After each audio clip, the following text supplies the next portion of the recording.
fiction, science fiction, horror, fantasy, crime, LGBT, thriller. You have now entered the House of Mystery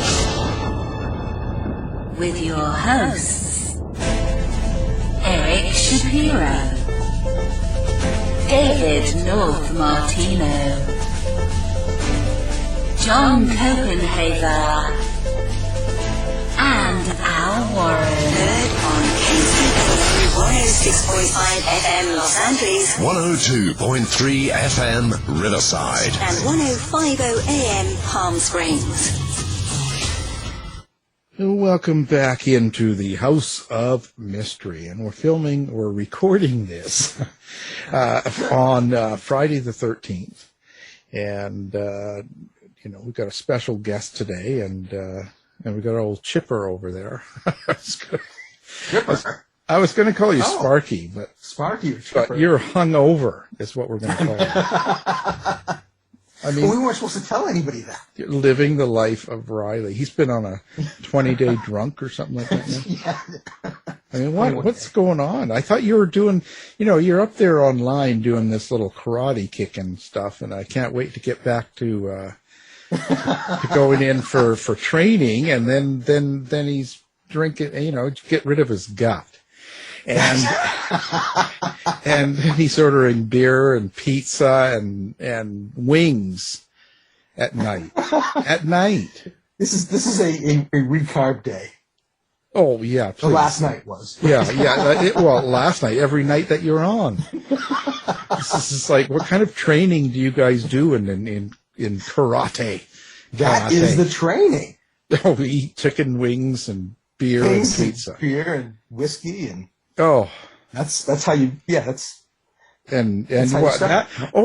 I get it now. I didn't realize what kind of training you were in. This is the Steven Seagal training. Exactly. Yeah. This is how you become Steven Seagal. You eat lots of pizza and wings and beer, and that's it. I got it. Trying to move around as little as possible.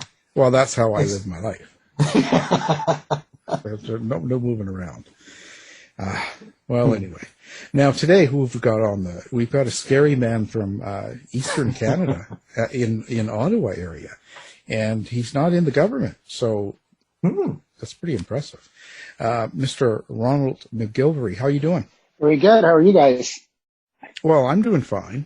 I think Dave's a little bit hungover. Better be okay.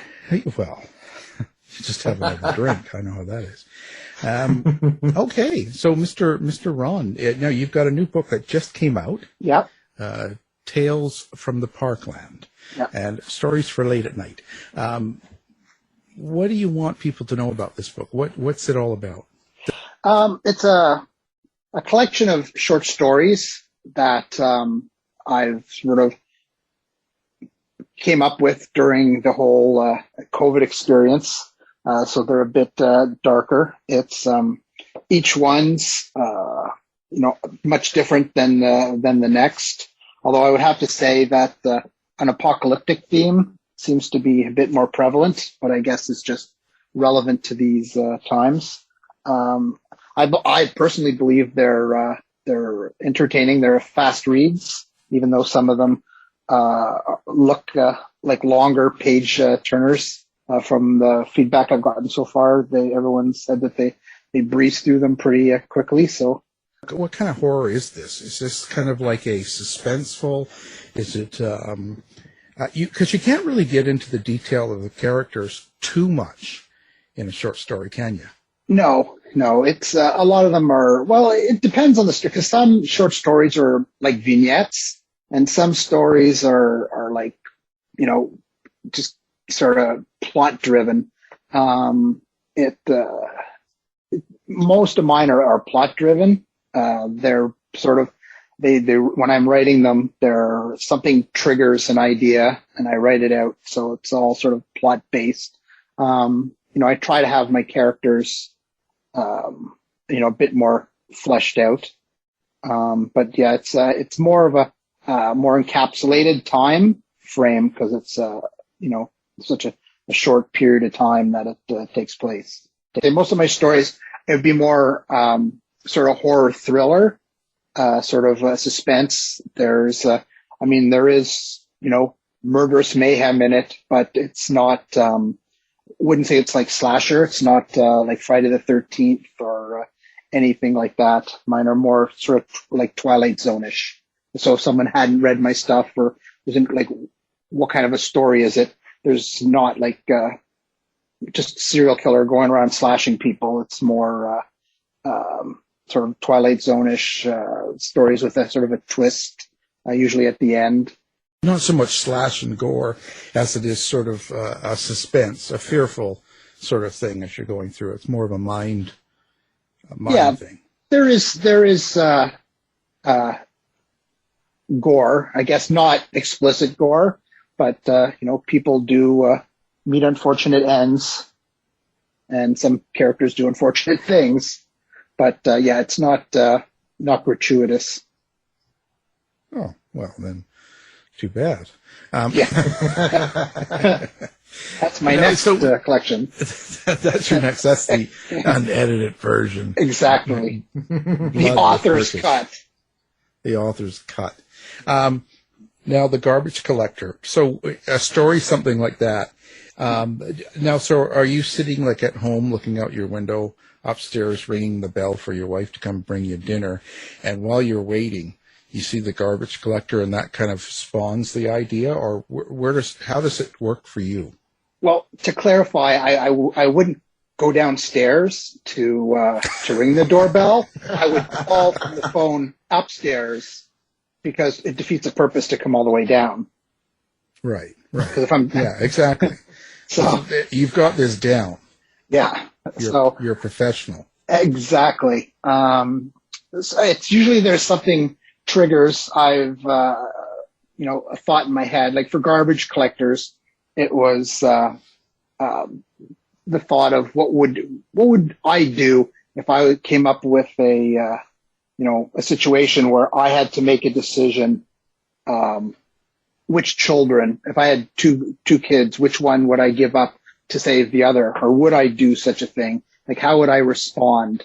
I think I watched a cult movie. I think it was Race with the Devil, and it was sort of like a cult kind of horror movie. And I sort of was thinking about cults, and then I thought, well, if I moved into this neighborhood, it seemed ideal, and it ended up to have this ideal lifestyle. You had to give up one of your kids. Said, what would I do? And it was just that what if idea, and that's sort of what triggered that whole story. I think when I look back at some of the stories, it seems like I had a lot of fears when thinking about with my son, worrying about, what would happen in this situation. I guess the fear of losing a child is, a big motivating factor, So that everyone can relate to that. Yeah, because I was thinking back afterwards, a lot of the stories seem to have this kid in peril, and that's, I guess, what usually triggered. I was thinking, what scares me, and that's what it was. And with Garbage Collectors, I thought, well, in that situation, what would happen? I'm wondering if your stories are interconnected, if you have your own mythos, or if they're all standalone. No, they're pretty well all standalone. There's the novel that I'm working on right now sort of has a mythos, but I'll see how that goes. But with these ones, they're all standalone, and I'm pretty proud to say most of them are completely different than one another. So it's quite a varied bunch of stories. It's like a bowl of M&Ms. Each one are bits and bytes. Each handful's a different group. So different flavor. Yeah. Mm. Yeah. Well, what scares me is men in Speedos. Not me. No. Right. Well, there we go. Now we're talking. Now we're going to get to the real part of the story here. So now that you're smart, good-looking man wearing Speedos, you're an author, publisher, living the life. So you're living the life. So the chicks are throwing themselves at you now, and so are the guys. Yeah. So which one do you choose? You see, Well, that's the question. Generally, when they like come to the house with their signs, "We love you, Ron," I'll see them from my window, and I'll pick up the phone and I'll call downstairs and get my wife to come up and deal with it. It's always, it sounds like your doorman, not your wife. I hope she doesn't listen. You're going to be in trouble. She knows that I love her. I'll call her later and tell her. Yeah, you'll call her later. Send her an email. Yeah, when I'm asking what's for dinner. Yeah, and by PS. Yeah. Yeah. Well, so what do you hope people get out of something like this? Like this, you want this for a fear sort of thing. Do you have kind of a hopeful outcome, like of what you want people to take away? I just want, it's just for the enjoyment. I just hope they like the stories, they takes their mind off of this the crazy pandemic that's going around. But other than that, I just purely for the enjoyment, and that hopefully they'll look for some of my upcoming stories and projects. I wonder, when you write characters, do you hear your characters? Do you hear the prose in your head? Do you have an inner monologue? I know I hear voices, so that's why I asked this question. But or is it more images and symbols and stuff like that you're trying to transcribe to create the story? No, it's they're talking in my head. It's for me. It's like watching a movie in my head. Like all my stories play out in a movie. It's just you can probably, if you read the stories, you could probably they have a cinematic feel to them. There's like lots of dialogue. I don't have large pages of just prose. It's kind of quick moving along. So when I'm writing, I'm picturing the whole thing. I can picture the scene, and it's almost like writing the movie in my head onto the page. But I have to also be really careful about that because I do write scripts for films. It's like easy just to make your story come across like all it is like a script trying to slapdash together. So I try to be careful with that. When you see this in your head, like playing, is it like a Omnimax theater 3D? Is there scratch and sniff in the aisles? Like what? How intense is it? Like what? Like do you actually see the horror parts, or is it just kind of the basic story character you get? No, I'm pretty sure it's pretty vivid in my head. Like when I'm writing through, I picture it, sort of all happening.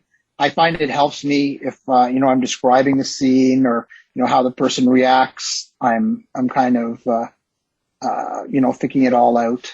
And, it's sort of having done, more, I guess, script work than, I have actual prose. It's instilled more in me. So I'm picturing, how a shot would go and stuff like that. So it's, when you've been doing it for so long, it's hard to sort of change it. But yeah, it's pretty vivid in my head. I see the actual kills, and hopefully it comes across. I'm not the only crazy one. Well, no, I mean, there's plenty of crazies, right? Come on. Just turn on the news. Yeah. They're out there every day. It's endless. It's endless. So you're saying that this kind of came to you, like this book is kind of something you put together during the pandemic. So do you think that the pandemic had a large influence on this? I would say so. I mean, some of the stories in the collection are older, And I think what the whole thing stemmed from was the whole outbreak, because couldn't go anywhere, couldn't do anything. And up here in Canada at the beginning, it was just a complete disaster. So we didn't know what was happening. We didn't have any vaccines, so it was kind of scary. So you're never leaving the house. So I went through and looked at a couple of old stories that I had, and this is a really good story. I think I'll rewrite it. And so I wrote a couple of them, rewrote them, and then it just sort of built up steam. And because once you start writing again, the ideas start to flow, and then it was just one story after another. So as horrible as COVID is for writing, it helped me very productive as I sat in my room. So what do you think of the horror world right now? What do you think of horror in general in 2021? From streaming movies to books to, I would say theaters, but they're not really kind of going too much now. But so in general, the world of horror, where do you think it sits right now compared to the past? I think it's actually, I don't want to say it's like coming into a new renaissance or whatever, but I do find that it's starting to make a comeback after it had sort of dried up after a while. And movie wise, there's been some really clever movies. There's, of course, can't think of the term, redos, which I'm usually not that fond of, but the books with the indie market seems stronger than ever. I find myself reading a lot more indie horror than I do the bigger authors. I find that there's just a lot more content and a much more diversified and varied content as well. And it's probably as good or better than any time that I remember. So I'd say it's a good time if you want to get into horror. And that's a long time. I mean, you're pretty old. I'm really old. I'm really old. As you mentioned, join the club. Yeah. So what do you think is classic horror? But you say comeback, but for me, I noticed a lot in horror that it's kind of a thing I'm not really fussy on, is that there seems to be a lot of romance in it. They really sort of focus on a lot of relationships in the people involved in the horror, and I'm sort of thinking that it's too much. That's my opinion. I don't think they need to go to town with character development as much as they're doing, but I'm not a pro, of course, with horror for sure. Yeah. So what do you think of that? What's your thought on that? Well, I haven't actually read a lot with a lot of romance in mind, but I guess, I pick stories that, appeal more, to me. I don't want to, I was going to ask you, what were these with lots of romance in it? But well, no, just because I haven't read as much as I see on streaming services. Like there's a lot of horrors, and there's the sci-fi horror series. Yeah, and you put them on, and it just on anywhere, Prime, Netflix. I'm not picking on anyone in particular. It doesn't matter. And you just go, oh, that looks good. That looks cool. And you turn it on, and the third episode, it's just still all about different people's drama within each other, and it's not as much on the horror itself or the sci-fi or whatever's going on. That's just what I've noticed. Yeah, but that's usually with apocalyptic. Is that the kind of shows you're watching? That seems to be what.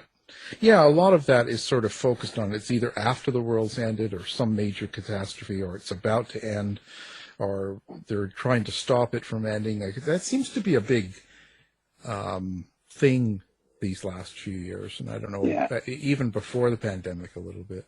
Yeah, well, Walking Dead brought that. Yeah. I mean, I think there's 4 spin-off shows, so of course they want to make it, different than that, because it was a landmark series. So they go, well, we'll do it different. We'll build more of the character studies, so you like the characters, and they want to do it faster. Where the original Walking Dead, things happen sort of at a slower pace kind of thing, where, you met the characters and you got to like the characters as you went along because you were spending so much time with them, where now they want you to sort of get right into the character. So I guess that's why they're adding all the sort of the relationship, and it goes on for episodes. So showing you each sort of character's sort of plot behind it.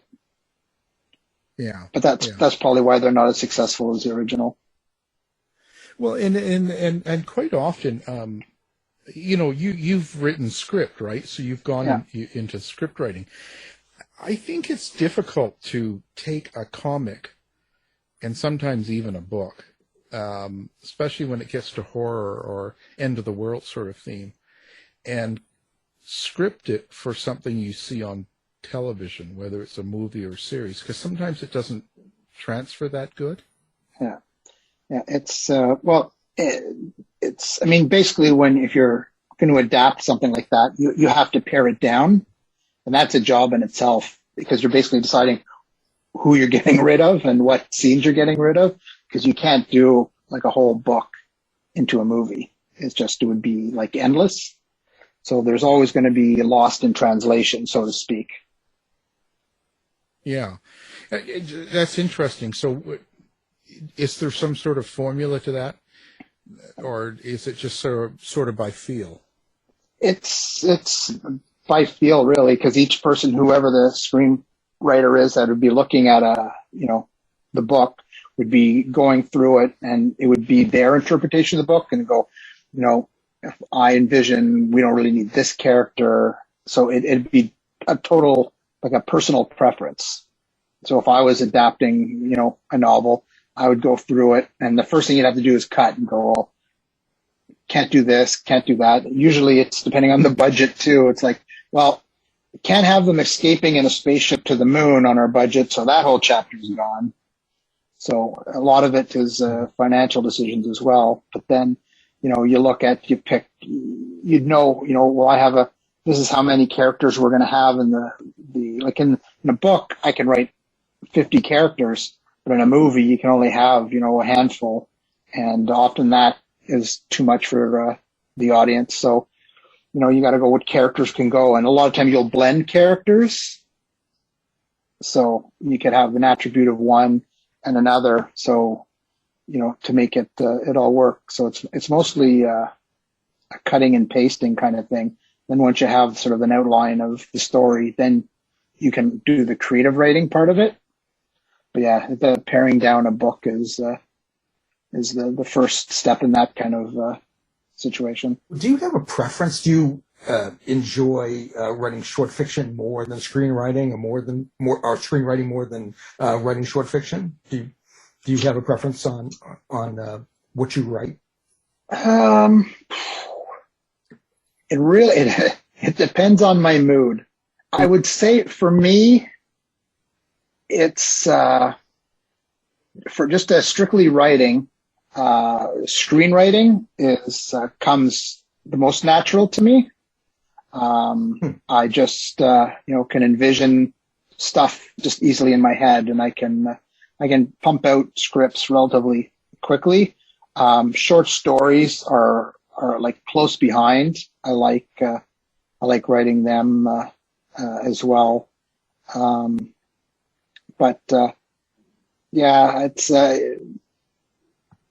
It's a toss up between those. Novels, which I'm attempting as well right now.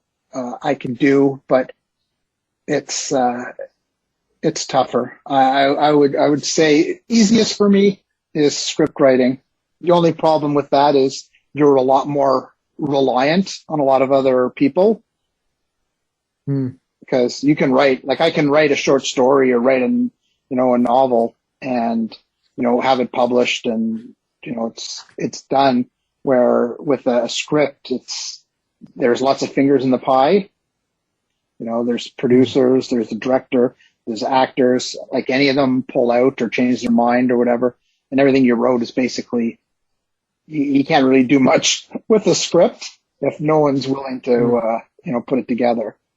So although I'd say it's easier to write, I probably would say prefer, short stories, because it's totally on you. You can write it, and then, it's either published or it's not, but it's done. Not a lot of people just will sit down and, hey, you want to read my script? No, not really. So it's like, there's not a lot you can do. Yeah.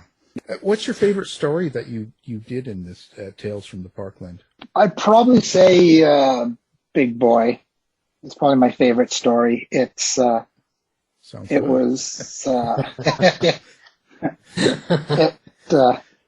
it sort of had, it was it's not a personal story, but it was a story that was sort of based around my son.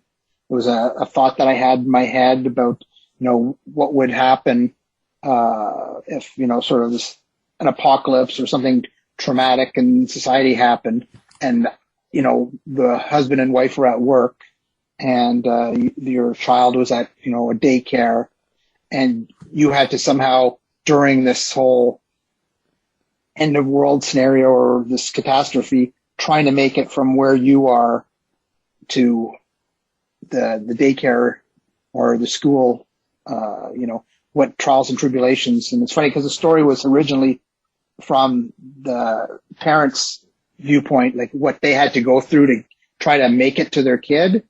And then it ended up completely turning around on its own and became from the child's standpoint of being sort of, helpless and having to wait for others to help them. And, it's funny how when you're writing something, a character can sort of take over. And, that story always resonated with me. I'm wondering too, like you're saying characters taking over, and I've had that happen. I had a character once, go from, an old abandoned novel and then just kind of showed up in a newer work and said, hi, I'm here and I'm in this book and there's nothing you can do about it. So I was just wondering if you ever had a character do anything in a story or even in a screenplay or whatever that surprised you. Well, yeah, I mean, with Big Boy, that completely surprised me. He just like, I don't want to be the kid that's out of, the picture, sort of waiting for my parents to arrive. I'm just going to like kick out the jam and I'm going to be the character. And he just came storming right to the front. Trying to think if there was any major changes that most of them are pretty stuck close to how I envisioned it in my head. I mean, most of the characters are pretty strong right from the get-go, which is how I generally get the stories. I'm trying to think of if there's any sort of circumstance. I guess in the novella, Harmony, there's a character that sort of came on, which was, he was supposed to be just sort of a secondary kind of foil to the main one. And he actually, came up. So yeah, I guess they can. You never know. It's like each character, just sort of speaks as you go along. Kind of makes it sound like it's some kind of weird magical thing. When I'm saying it, you probably drink a lot like Dave, but yeah, exactly. Yeah. Well, so are you inside the heads of your character, or they're inside your head? Sort of. Is this sort of? Do you put yourself in the place of that? Like, for instance, like Big Boy, are you putting yourself in? You're talking about Peter, who's the kid in the daycare, and the world's ending. Are you inside that character's head or the parent's head, for instance, when they're coming for the kid? Yeah, I always find myself picturing it. It's no matter which character it is, it's almost always, I'm in their head at one point. I was going to say they're all me. It's like I put myself in. Because I picture it right away. So yeah, I'm always invested in each character, because when I'm writing, I'm picturing what that character would do, and I'm basically, what would I do, in that situation, or what would be the options? And then of course you can't always go with the normal option. I mean, you make a decision because you want the story to be good. So you'll go, well, these are my options. Which one would make the story more interesting? But I always put myself into the character's head. That's just the way I write. And so, and therefore, like when you write your stories, you write in the first person to say, like, would I get it from that person's mind? So if you're writing about, like for instance, we talk about Big Boy. So are you writing it from Peter's point of view, or from the parents' point of view, or from everyone's? Does it change back and forth? Well, I write sometimes in first person, and then other times in third. Each character has their own strong voice, or I like to at least think so. For Big Boy, it's a lot in his point of view. What do you think's more horrifying, Bud? Do you think it's a more terror if you're in a person's mind that is experiencing something, or from some point of view telling you about the terror? Like, I'm an amateur here, so I'm trying to pick this up because I'm going to steal all these ideas and then write. Well, I think from a reader will get scared if they can put themselves in a character's position. It won't really matter if it's like written first or third. If to be scared or horrified, you have to relate to whatever that situation is, and you sort of put yourself into, or at least when I'm reading, try to put myself into that character's position, kind of thing, and that's how you get sort of creeped out. So now you've added a bonus of the novella, Harmony. So you put that in with the book. So if they pick up right now Tales from the Parkland, they're going to get this bonus edition, the novella Harmony. So what is Harmony? It was a story that was supposed to be a short story, and it was one of those we were talking about earlier that one of the characters that was supposed to be minor sort of took on a mind of his own, and the story just kind of expanded. And I knew it wasn't going to be good enough to be like a full novel, but I knew it wouldn't work as a short story. So I thought I would try as a novella. So it's about an army fellow that works on a base, and he's been discharged, but he still does training because he was a sniper at one point, and he trained the snipers and shooting in general to cadets and what have you. But he's called into service because there's a mysterious situation that's occurred at another fort that's known as a research and development base. And when he gets called in, the secondary character that I talked about is brought in as well, and the two of them are basically not enemies, but they'd had a falling out, but they're sort of the two best, so they're called in and given an assignment that is something that they've never experienced before, and so they're dropped into a very unpleasant situation and told to deal with it the best they can, and then things just progressively get worse for them. Now, I noticed now on the cover, it's quite an interesting cover. It's nice. It's done well. Who do you get to do your covers? My book cover was designed by Tanya Sproul. She did a really good job. She's doing the cover as well for my children's fantasy novella that'll be coming out, Jane's Journey of Dreamland. And she came up with a really good sort of style, and I really liked it. So the next novella is kind of sort of that same kind of style. So hopefully if I can keep pumping out the books, people will look at a book and go, well, that's a Ronald McGillvray book. You can tell by sort of the cover. Well, I'm wondering too, when you write these stories, you're writing a story about the military and you pulling from your own life? Are you doing research? Are you taking from activity, hobbies? How does that work for you? For me, it's just most of it's Google. Do it with the research because it's been a long time since I was a sniper. Back when I was at NOM.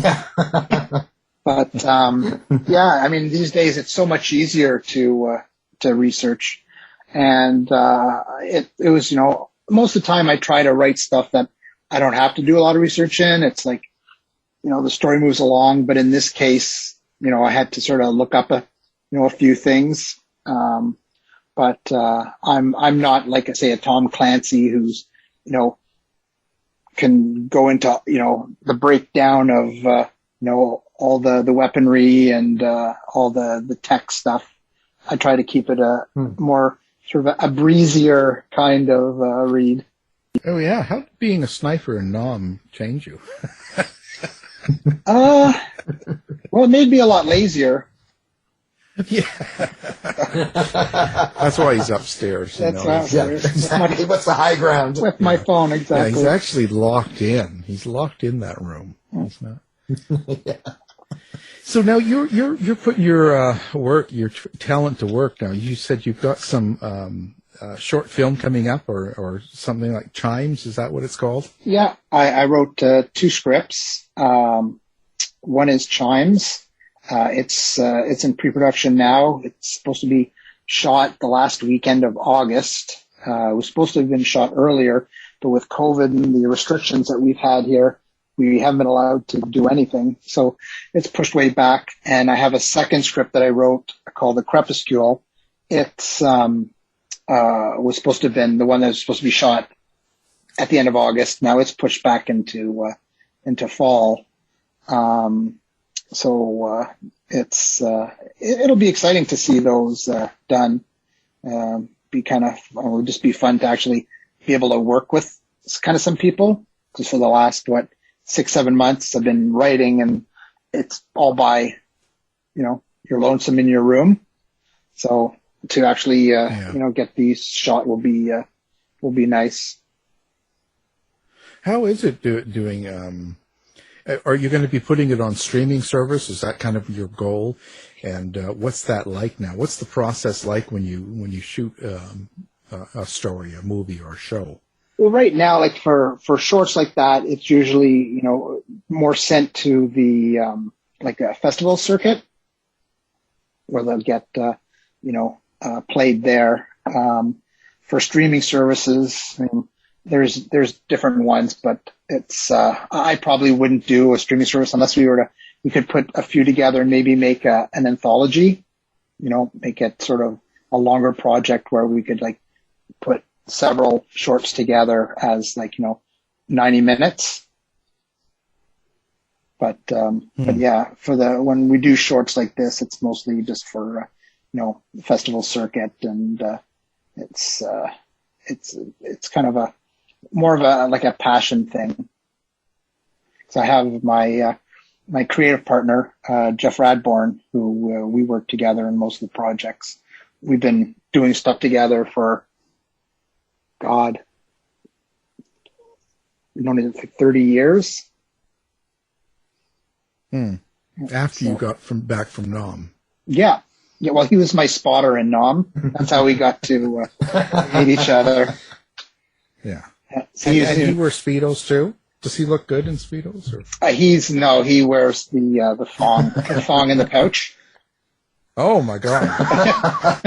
Wow. Yeah, he finds a Speedo too restrictive. Oh, wow. You go. Yeah. Well, I'm a bit more conservative. Yeah. Oh, yeah. You're much more conservative, Yeah.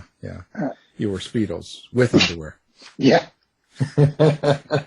Where do you want to go with this? Because this is kind of, this is the first book you've actually put out, isn't it? Like full book? Yeah. I mean, I've had stories in different publications, but never like something like this with, my name on it and all the stories are mine. I mean, it sounds kind of sad, but I mean, as the first book to really come out in my name, and it's sort of much later in life. Right. I'd like to say, oh, I wish I could, I'm going to crank out, 20, 30 more books. Probably not going to happen. But, I hope people, enjoy it. And, it's only been out 2 weeks. I noticed that, I think I've got 4 reviews so far, but they've all been 5-star. So that's good. So I got one from like Amazon UK, and 2 or 3 from the .ca, and then one from Amazon.com. So I've got 5 stars from 3 different countries and 2 continents. It's more, I guess, at this point in my life, I'm writing for the pleasure, and I'm, hoping to get, good feedback, just sort of to, I guess to know that, what you're doing is kind of, worthwhile. I've been writing since my 20s. And, so obviously I'm just going to continue writing because it's not anything I've ever, given up. So it'll just continue on. But I'm not and you can always go back to escort services if, Yeah, but it's not as lucrative anymore. I'm not the man that I was in the picture. Yeah, but it's like, come on, that's how it works nowadays. That's the picture that's up on the site. They don't know until they're there already. Get them to pay up front. In front. That's right. Well, it's all good. Well, fantastic. Anybody you'd like to work with coming up? It'd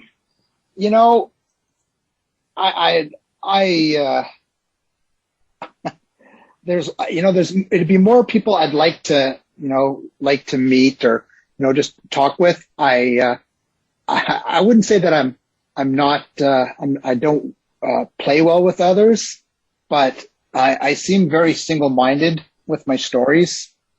It's funny because I hear that and go, I'd love to work with so-and-so and so-and-so. I've never had that urge. I'd love to sit down and, talk with them and, pick their brain and just, have a conversation. But, when people talk about how lonely writing is, it's, that's when I'm in my element. Like when I sit down, I'm writing, it's like it all comes streaming out. Sometimes, hours can go by and I look at the clock and I'm like, wow, where'd the time go? And, I don't know. I mean, like, for example, like my creative partner with Jeff Radborn, we've been doing stuff, for 30 years, and there's days both of us probably feel like killing the other person. And, it's, but we've got sort of a pattern, and we complement each other's strengths. So it's worked out well, but, you could ask him and he'd probably be like, if I just walked off the street again, I'd never work with Ron again. but we did a few projects early on, when, we were starting out and found that we worked really well together. And, I guess we know that we work well together. And, so we look the other way on each other's foibles. Well, yeah, and sometimes knowing that or having that little bit of, I don't know, tension or whatever that is, helps with the creative part of it, right? Yeah. So I think that's kind of normal. Yeah. I mean, should see the fights Dave and I have. Oh yes. They're legendary. Yeah. It's like lots of swear words, breaks everything, just every coffee part, every glass in the house. He's just smashed it all up. I don't know. It's crazy. But out of it comes something good. So that's all that matters, right? Yeah. You know? Yeah. I mean, I remember when the box came from my, the author proof, and I was holding it. It's it's the closest thing that, I guess I'll ever come to, for childbirth. It's like, it was kind of like a baby. As I go in the box and out it popped. I couldn't stop holding it. I was like, oh. Yeah. Yeah, I know. It's an exciting time. It's, you're wearing your Speedos and out it popped. Yeah. Yeah. And no labor pains. Yeah. Nothing at all. And when they dropped it off, I could see them from the window. So all I had to do was call down and have my wife bring it up. Wow. Exactly. Jeez, well, at least that was very polite of you to call down and say, hey, by the way, Yeah. Said, my book's here. Don't be wasting any time here. We need this. Well, it's pretty interesting, and it's good to see someone actually living out kind of what they want to do. It sounds like it's something you've always wanted to do, and it's all working out for you. So, it's good to see. Yeah, I've been enjoying it. I wasn't sure if I could pull off going from sort of script writing, which was generally my strength, to trying to write it down into prose, but I think I pulled it off. What would you say to someone in a position of doing something and they've always wanted to be writing horror or science fiction or whatever it is that they sort of think about or dream about? And it doesn't matter what age they're at, but, what would you say to someone that's kind of how you were before this book came out? I just do it. Just do it. The one thing that, the COVID thing has taught me is you just never know when some kind of BS is going to show up next. It's just like, well, I'm going to wait until this kind of point. And it's like, well, you waited, then COVID came. So, and now you're all dead. So it's like, if you have a dream, just go for it, because you just never know when you're going to get that opportunity again. Yeah. I mean, it's true. I mean, it can end tomorrow, so you just don't know, right? Because you can go, oh, I'm not good enough. I'm not good enough. I maybe I should take another course, or maybe I should do that. And it's like, you know what? Just do it, because who knows or what is going to be around the next corner. So it's like, if you want to do it, do it. I mean, it may not work out, but at least you'll know. It's the never doing it and always wondering, and then finding yourself, on your deathbed going, I should have tried it. I was too scared. So it's like, nothing to lose. Yeah. Yeah. No, and did you have a website set up yet, or do you? Yeah, you do, don't you? What would your website be? It's www.ronaldmcgillvray.com. And is that how you like people to look you up or find you, or do you have like or do you like social media, or do you like? I'm on dating apps. Like what? Yeah, I'm on hotspeedos.com. Oh. Okay. I'm writing this down. Yeah. Also have the don't call me late for dinner.com. Oh. Yeah. That way, they know right up front what you're like. But I'm on Facebook. Yeah. I'm on Twitter. I'm on Instagram. Just type in my name. They're all open, so you can see what I'm up to. My webpage at ronaldmcgillvray.com. You can see it has links to things too. It has the trailer for my film Chimes that we're going to be shooting soon. There's a trailer up for that. There's my book trailers on the webpage as well. I have an author page on Amazon that they can look up as well when they're buying my book. Don't look up my author page unless you're buying my book. Yeah, just remember that. Yeah. So we'll have that all linked, of course, to our website and everything else, so people listening can find you. And we'll have the the grinder and speedo and all those up there too, right? So people can just one click and the handle will be Big Boy. Big Boy, yes, that's right. Big Boy, Yeah. Tales from the Parkland, hardcover coming soon. Yeah, well, there you go. I like it hard. Yeah. Well, this has been amazing. So, I mean, it sounds like the whole COVID sort of thing has an effect on you, but doesn't. Yeah. Because you do sort of get into being by yourself and going through the emotions is how I read it. Yeah. And that's when you're writing. But whether there was COVID going on or not, you would be doing that.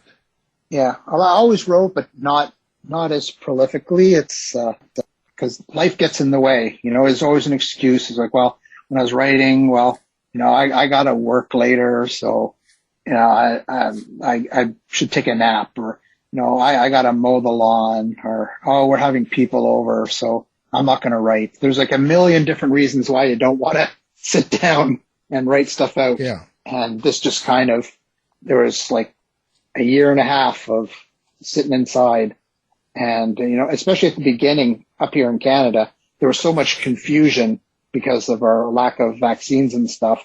It was just, you were afraid to leave the house because you didn't know when we were going to be vaccinated or if we were going to be. So it was just like, oh, just barricade. I mean, we had like coolers full of food. We went to, you know, in case everything shut down because no one knew what was happening. So writing was I guess, an outlet. And, I don't know, it worked. And now that I've started writing more sort of prolifically, getting stuff out, it's flowing easier now. I'm not doing spot, you know, story here, story there. So. Yeah. Well, it's good that it's flowing because you have something to do with all that toilet paper you got. Exactly. Well, you were the one that bought all the toilet paper too, right? Oh, yeah. Well, yeah. We were just storing it all in the back and selling it to the neighbors. We just would go in there. Of course, for a decent markup. Yeah. Well, nothing's free in this world, especially at the end of the world. And then, he's stuffing his Speedos with the rest. Yeah, I know. Yeah. Yeah, but I always did that anyways because it makes me look hot. Yeah, that's.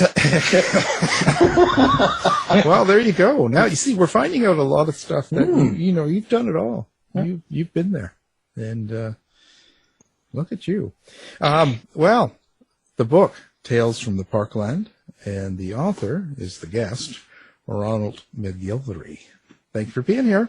It was a pleasure. Thanks, guys. Thanks, Ron. Thank you. To find out more about our show, guests, or to listen to past shows from our archive, please go to www.houseofmysteryradio.com. The mission has been completed. The end! By George, he's got it! It is the end! I'll see you. If you're lying to me, I'll be back. This has been a production of Something Weird Media.